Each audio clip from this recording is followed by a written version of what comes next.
Ecom brands. You're probably wondering what the Echo process is, what it entails, how it allows you to predictably increase revenue, profits, and retention. So I'm really quickly going to break it down in this video here.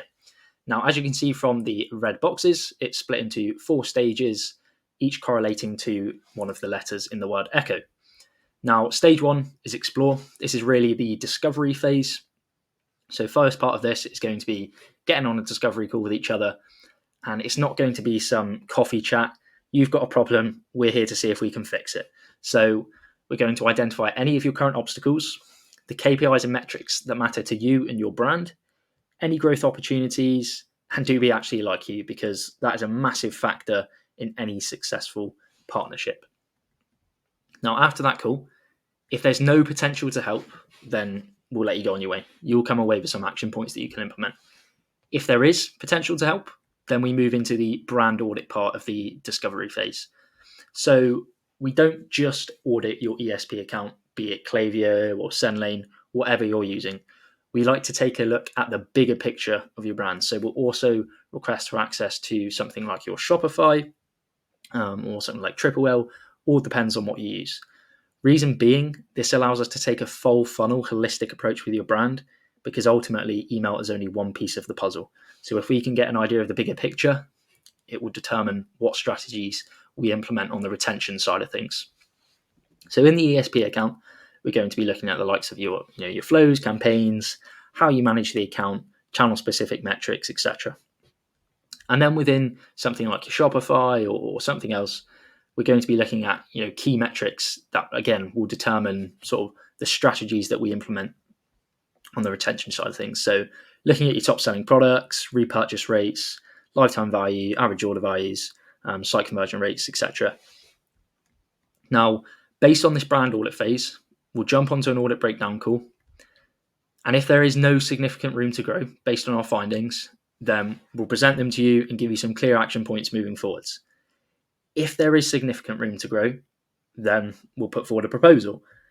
There is absolutely no obligation to work together. So you don't have to accept this proposal, and you can come away with a clear roadmap for self-implementation. But if you do want to work with Everboost and you accept the proposal, then we move into the next stage, which is configure. Now, the bulk of this phase is going to be the ESP account setup and optimization. Now, as I mentioned earlier, the findings from the brand audit will massively determine what we do here in your ESP account. So I've split it down into 4 key buckets. Your automated flows, so your pre-purchase flows, things like welcome flows, abandonment flows. Your post-purchase flows, which are crucial for increasing retention, lifetime value, maximizing profits. So the likes of your first-time buyer post-purchase, repeat buyer post-purchase, order replenishment, etc. And then any additional flows that are relevant to your brand, be it subscription-specific flows, loyalty program flows, anything along the lines of that. Then we have the campaign calendars and strategy. Now, again, based on what we find in the brand audit phase, this will determine what campaigns we're going to be sending each month, each quarter. So, for instance, we might want to increase the number of one-time customers, so converting people from prospects into customers, or we might want to re-engage with lapsed customers and try and get them back into the buying cycle. So it's massively dependent on the brand audit phase. Now, of course, with campaigns, there's a ton of emails that you can send. These are just a few of the examples here. And as I mentioned, these will be going to custom audiences depending on the goals, which ties into the next bucket, which is list segmentation. So really creating the bulk of the key segments. So you're engaged, unengaged, exclusion, and then sort of other segments. Now, engaged and unengaged, again, this is going to tie into things like prospects, one-time buyers, repeat buyers, VIPs, product subscribers. Exclusion segments, which are crucial with the new changes from Gmail and Yahoo. So, spam trap accounts, spam traps, frequently bounced emails. This is going to massively improve your deliverability.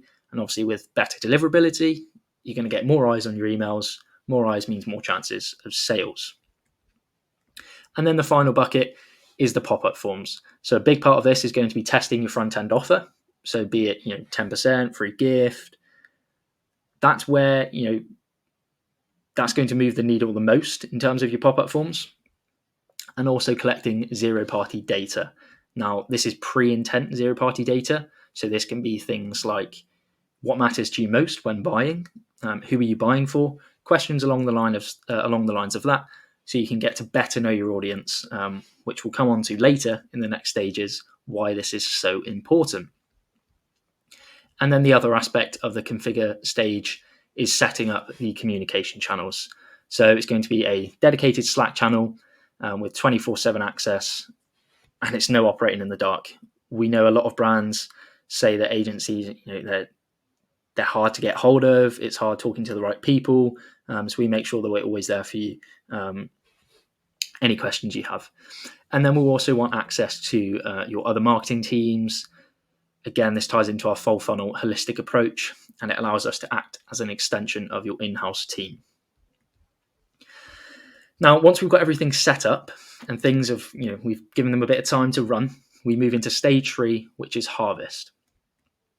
Now, this is going to be the data collection phase, if you like. So I split it down into 3 buckets.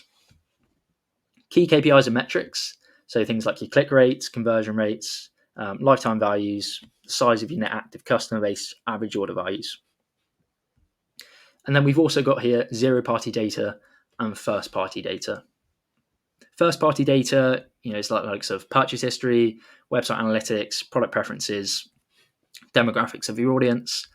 And then zero-party data, this is really the holy grail, if you like, and is what really forms the backbone of this whole echo process. So zero-party data, we've got post-intent and pre-intent. Post-intent is any data that's collected after, say, someone has signed up to your email list and has started receiving communications. So we can collect this through flows, campaigns, thank you pages, post-purchase pop-ups. And again, it can be things like, why did they buy? Why haven't they bought? What did they like? What needs improving? Again, so we can refine the customer experience and improve overall conversion rates. And then pre-intent data, this is collected through your pop-up forms. So before they even sign up to your email list or show any, or try to make a purchase, we're going to be collecting information about their interest, buying preferences, buying timeline, pain points. Again, this allows you to get to know your audience much, much better.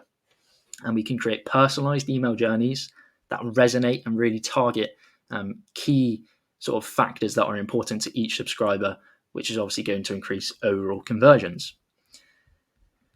And then once we've collected the data, we then move into the presentation of the data. So we're going to collate this data into actionable insights. That's really important. We don't just want to dump a load of data on you and say, look, here it is.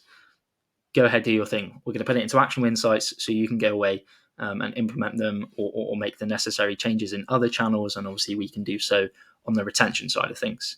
Now, this is going to be presented on our monthly reporting call. So we'll go over areas of success, areas that need improving, next month's roadmap, and then these customer insights that we've collected from this phase here.